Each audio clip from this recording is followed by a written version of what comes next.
everybody for attending this meeting tonight. Really appreciate you all. Thank you all for logging in virtually as well. We weren't going to have everybody come to the school, especially school closing. We definitely said, look, you know what, keep everybody safe. Make sure no one's coming in, down there for this meeting. So thank you all for logging in virtually. With that being said, we're going to go into items for information. Financial, Mr. Agnew. Thank you, sir. Good to see everybody tonight. There's a series of reports there you have, pretty standard reports from what we traditionally send out to the board members. We're always paying special close attention to the budget versus actual. So just a quick comment there. When we're looking at revenues there, revenues are in at about 68% of what we had budgeted. Local revenues, as we would anticipate, those are heavy at the beginning of the fiscal year. And then state and federal revenues come in as the year progresses.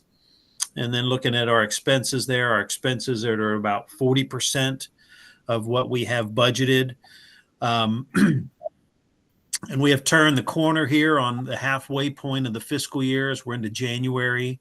So we're certainly, as we are throughout the whole year, but especially here in the second half, trying to be mindful of where we are, budget to actual, and looking how we're going to trying to project how we're going to end up as we wrap or head into the second half of our fiscal year. And anytime we put out projections, they are just that. They are projections. They're certainly not to be taken to the bank or anything. But as we looked at how we did in the first half of the year and things that we anticipate, there are always things that could come up that are unknown at this point in time. But we're projecting that our budget, that our expenses should be pretty close to what we budgeted as we look toward going through the second half of our fiscal year here. I'm certainly available for any questions if there are any. Thank you, sir. We appreciate you for the information as well. Next, we're going to go into school board policy. Dr. Sofo talking about bid limits for 2025 affecting policies 610, 611, and 626 on procurement. Okay, so there's been a change in the dollar limits for our current policies that came from Harrisburg and the feds. And we've been advised by our solicitor that we need to do a reading of the revised policies with the new dollar amounts and move to approve them so that our policies are up to date and guide us in going forward for those purchases that are $10,000 or less, those that require a competitive bid. And 626 is pretty thick. And I'll just say this is the federal requirement when we're using federal dollars. I'm not expecting any board member to be an expert in any of this, but it's important, particularly when it comes to federal programs, that they have a much higher bar for what we need to do to spend their money. So be aware, and we'll work with the solicitor to make sure that if you have any questions upon reading, that we answer them. But essentially, the first two are simply changes in limits, dollar limits. The federal one is a little more involved, and I'll just say this: thank you, federal government. We keep it moving. Thank you, sir. Appreciate you. Next, we'll go into report presentations. Up first, it is School Board Member Recognition Month. Dr. Sofo, did you want to take this one? Well, interesting in the state of Pennsylvania.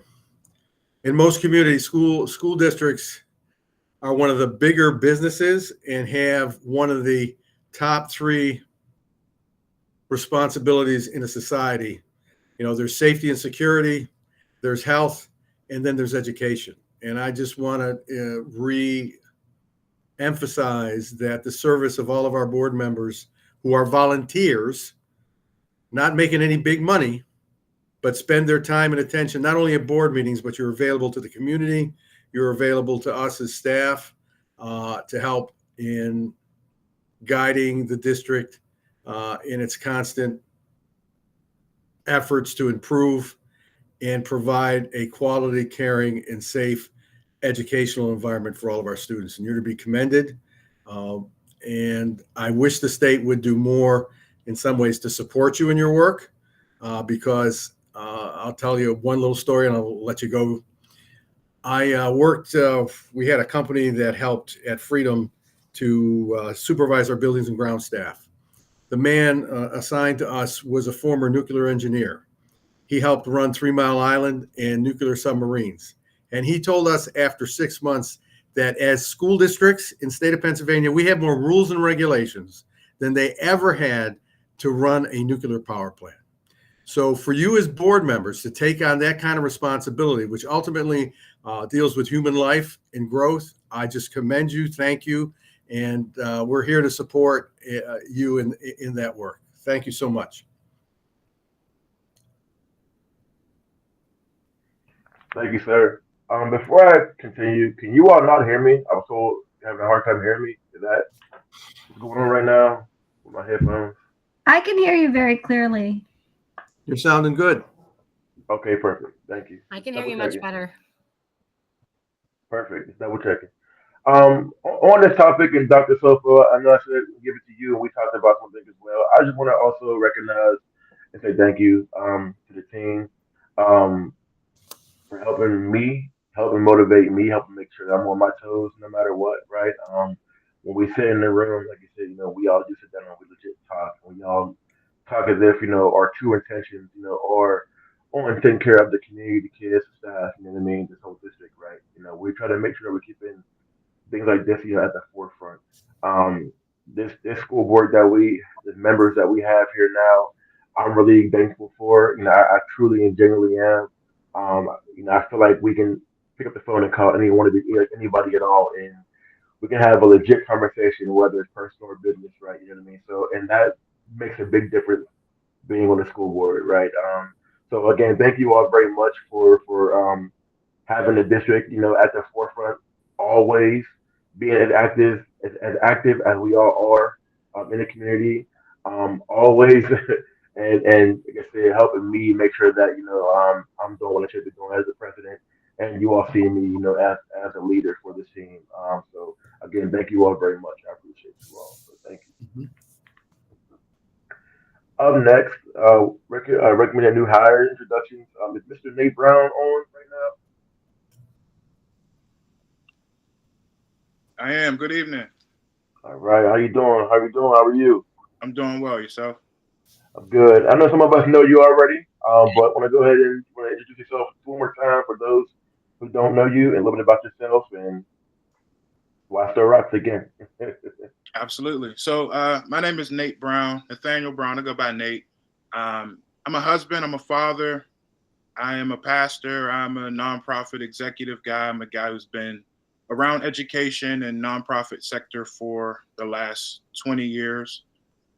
Most recently, having an opportunity to be in the district, in the school, through Pittsburgh area community schools, just having an opportunity to meet the students, meet a lot of staff, teachers, administrators, and just really falling in love with the opportunity to just be able to be impactful with young people is something that is always been a passion for me, myself.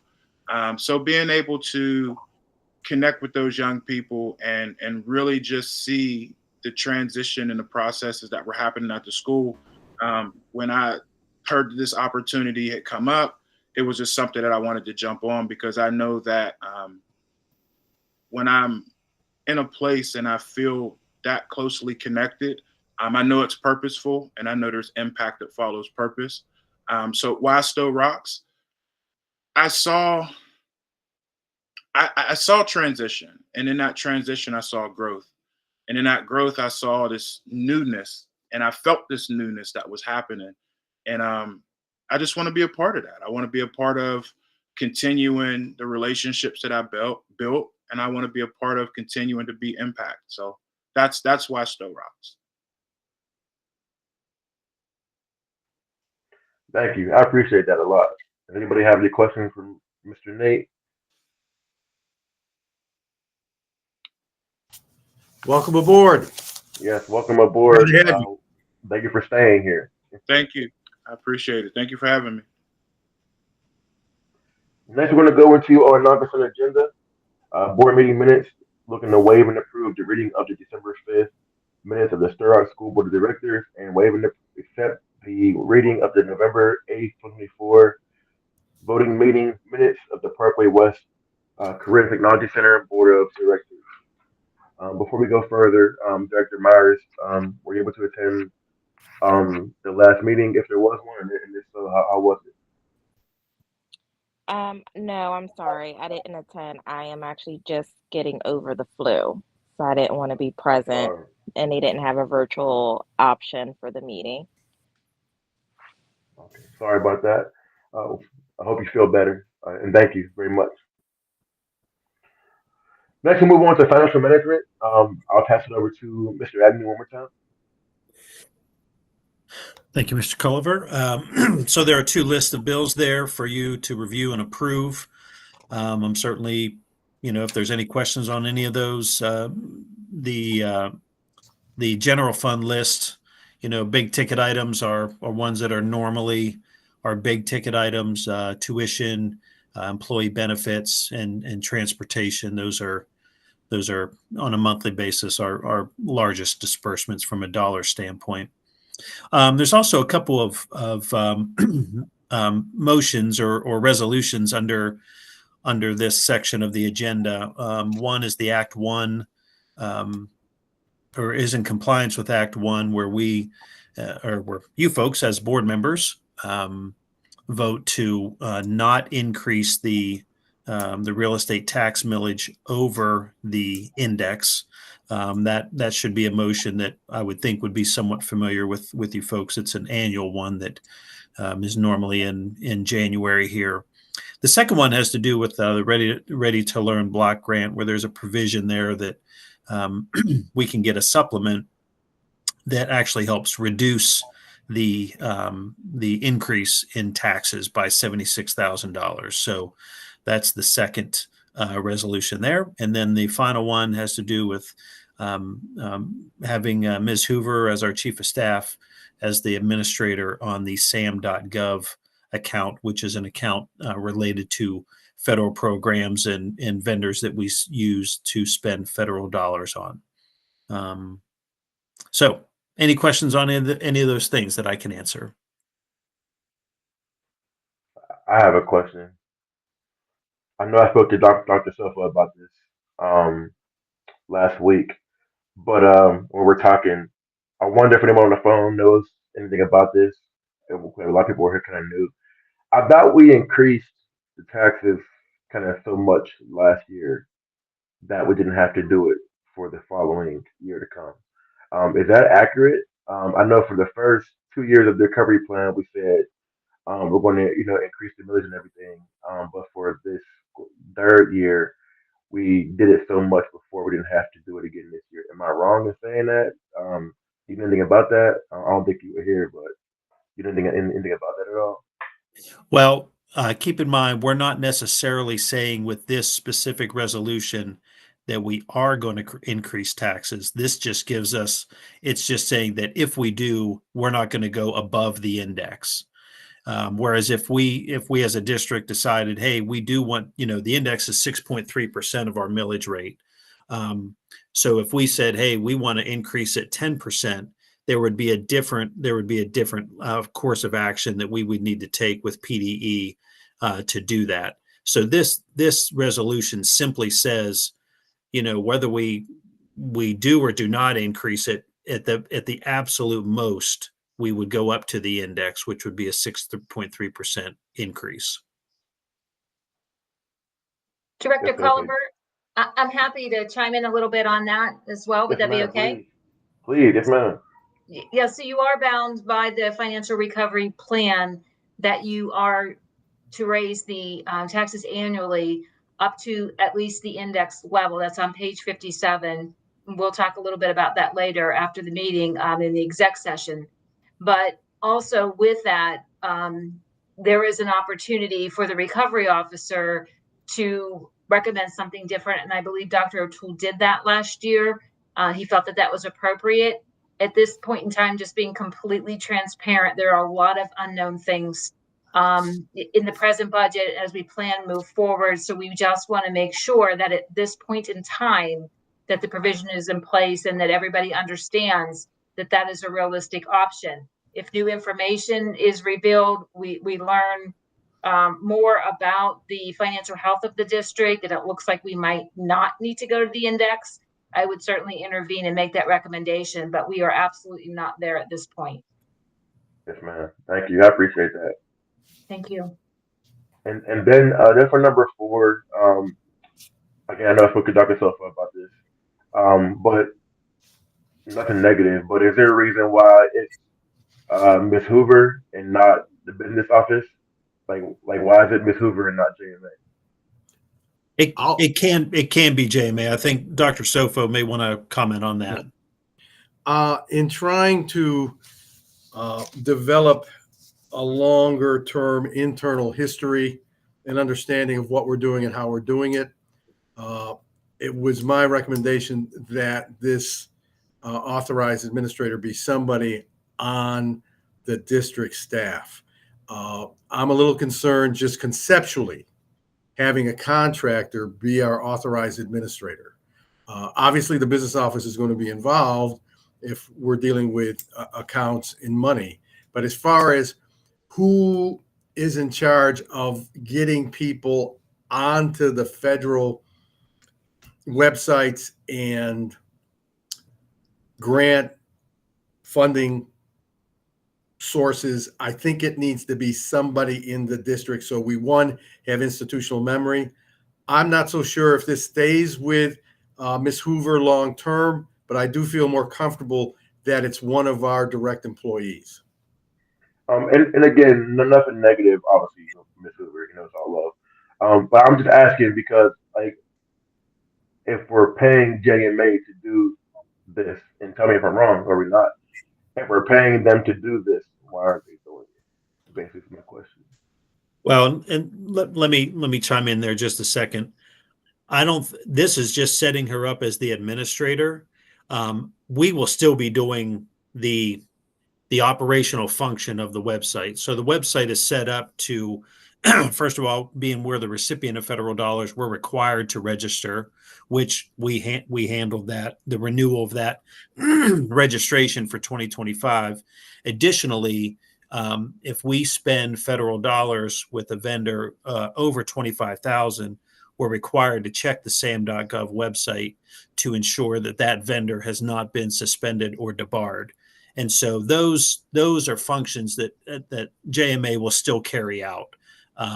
This is simply making Ms. Hoover the administrator so that,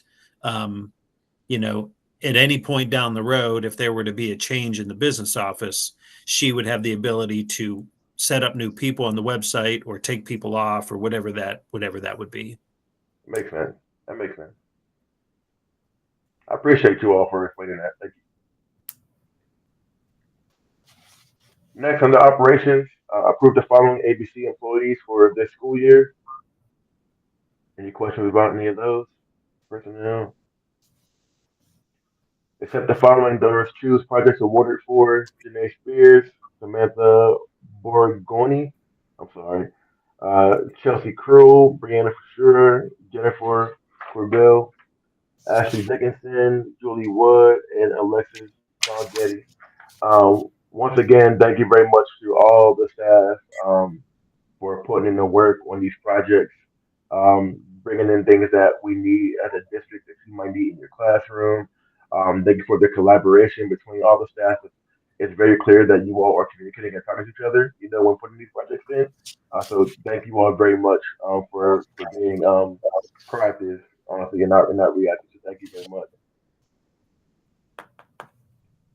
Number three, approve the Pittsburgh Passion use of the Junior High School field for their spring season from January 5 to July 27, 2025. I'm happy about this. Um, Ms. Schreiber, Mr. Phelps, you want to take this? Talk about it a little bit?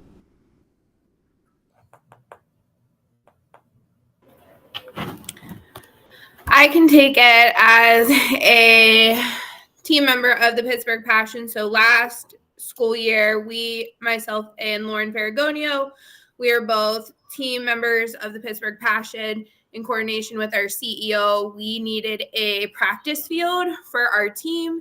And Sto-Rox not only has a lot of people that are tied to the Sto-Rox community on the team, but also it is a very central location for all of the players who are traveling from North Pittsburgh, South Pittsburgh, even some players from Ohio and Erie. So this is a great collaboration that we can utilize. Thank you. My only question about this is why is the cost so low? That's my only question. I know we're doing a lot of collaborating, obviously, and we're trying to bring people in. But 4 grand for the entire season, that seems pretty low. Why is that cost so low? Whenever they're using lights, a lot more things as well. Maybe locker rooms, you know what I mean? So why is the cost so low?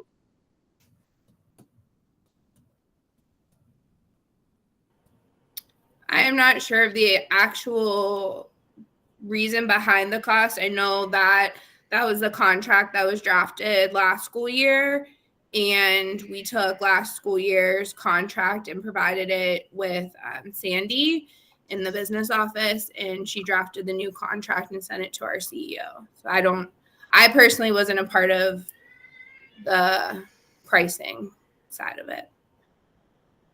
Okay, thank you. Number 4, accept a donation of 300 child size coats from the organization Operation Warm for the Sto-Rox Primary Center. Dr. Memoir. Hi, good evening. I want to thank Joanne Onishko, our school counselor. She had an opportunity to apply for a grant based off of building level need for our students to provide 300 jackets between the sizes of 5 and 12 to our school and our community. We've been passing those out and sharing those with our students. They're so excited to have these wonderful, colorful coats. We still have a lot of coats, so if anyone's in need, please contact us at the primary center and we'll ensure that your children or child gets the coat that they need. Thank you, man. Next, approve the AIU addendum to AIU Comprehensive Services Agreement 2024-2025 Alternative Education Services for Community School West. Any questions about that? Any comments about that? Next, we'll go into co-curricular leadership. Approve, ratify the filtering matrix as presented.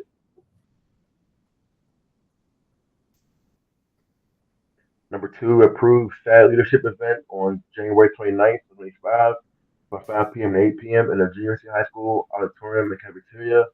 This event is eradicating hate in our community and how communities come together. Events include a 5 o'clock viewing of the movie Repairing the World Stories for the Tree of Life with dinner and discussion following the movie. This event is recommended for students and families in grades 9 to 12. Any questions, any comments about this? Seems pretty cool. Next, we'll go into board policy. Approve the first reading of policy 600 finances and policy 610. I'm sorry, section 600 finances, policy 610. Purchase is subject to bid quotation. Any questions, any comments about this?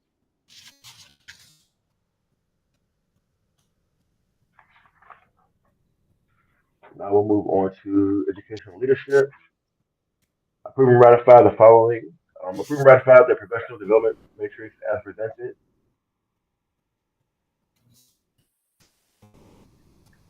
Any questions about this at all?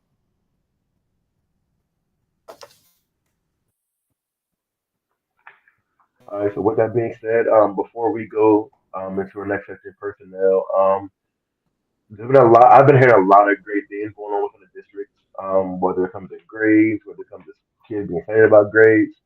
Dr. Sofa, would you mind talking a little bit about that really fast before we break away while the public's here? Would you mind talking about that a little bit? You and your admin team just talking about, somebody told me earlier, about kids, being excited about their education and being excited about, you know, um, just getting excited about learning, honestly. Are you referring to the preliminary map test results, Yes, sir. Cameron? Yes, sir. Okay. I really don't want to steal some of the principal's thunder, but the good news this week, and any principal, please feel free to chime in because you Please. did the hard work with your faculty. Uh, the good news is the map testing that we just concluded that was designed to measure uh, academic growth and achievement is coming back with some very, very positive results. And I would prefer to turn that over to some of our principals to talk about, because you're much closer to that, whether it's Lisa, Hope, some things to say. Absolutely. Thank you, Director Colliver, school board members, and Dr. Sofo. We are so excited at the primary center with our middle of the year data to date. We've been a little delayed with the weather, testing some of our students, but we are in the process of finishing up first grade. We have our second grade and third grade students tested. We've been working with our technology department. Shout out to Mr. Chris Christensen to help support the developmentally appropriate testing tools that our littlest learners need in KN1, utilizing the iPads to be able to take the assessment, looking at English, looking at reading, looking at math. Our students are very focused. Our teachers are working together as a team, and our reading specialist, Jen Corbel, has done a really great job being able to look at the schedule and help our teachers navigate what that platform is. It's been smooth. We've been doing a lot of pull-out testing groups. Students are excited. We've been incentivizing our students with classroom parties, having some competitions, and then we have a lot of plushies giving away at that primary center. So we're really proud. We should have more students tested tomorrow and probably in the beginning of early next week, weather dependent. Hope and Asia, anything you want to say about the participation rates at the high school? I don't think Asia's on here, but I can speak for the high school. So one of the things that we were tasked with was having all students in grades 7 through 12 take the MAP test for reading and math.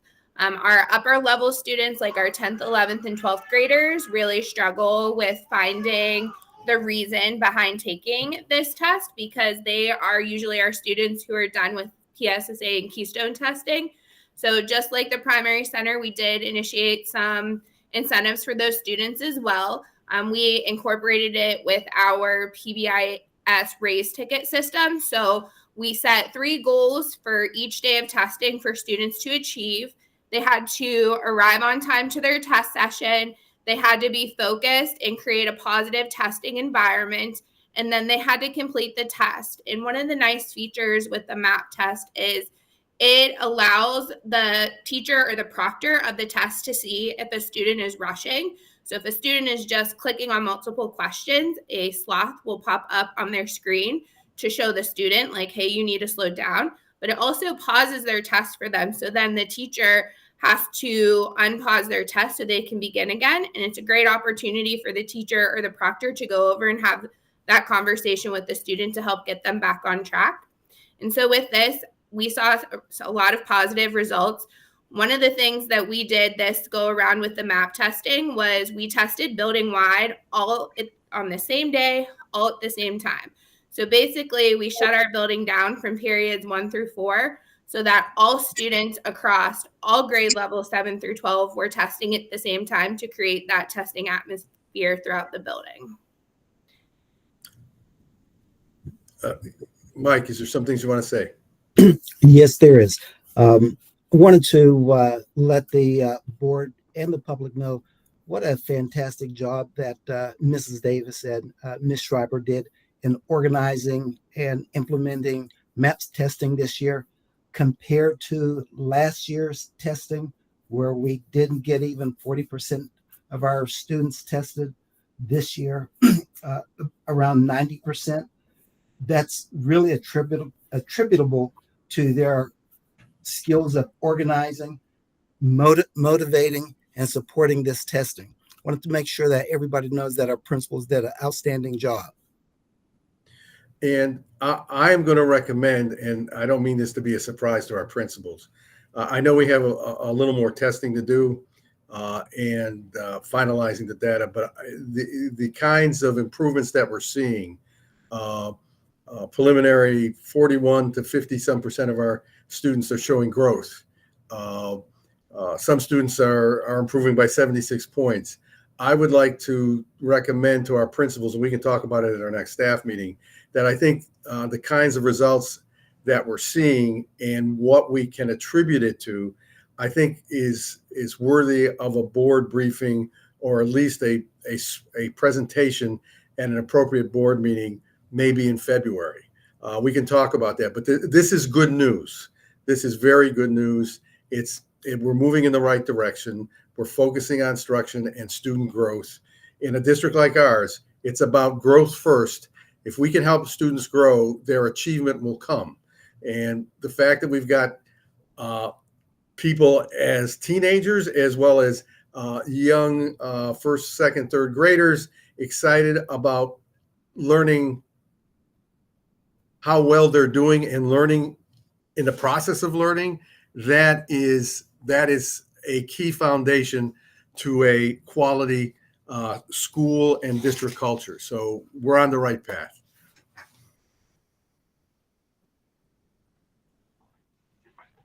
Thank you, everyone for putting the work in and helping us continue to shift this culture, to shift, the narrative in our district, right? Continue to show people that, we show these kids and community again that we do care for, the betterment of them, right? Not just the kids, but the parents as well that are out here, right?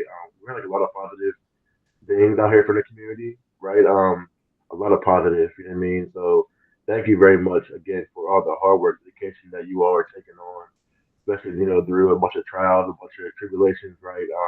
Thank you all very much. So, thank you again. We appreciate y'all. Dr. Sofo, I look forward to that meeting. Wonderful. Okay. It will happen. Thank you, Ms. Roberts. So up next, we're going to go ahead and this will be the end of our public portion. We're going to break for executive session. We will not be coming back. So everyone, thank you very much for attending tonight's meeting. The next public meeting will be our voting meeting, which will take place next week at 7 p.m. in the cafeteria, was otherwise stated. But again, thank you all very much for doing it tonight. Board members, administrators, solicitors,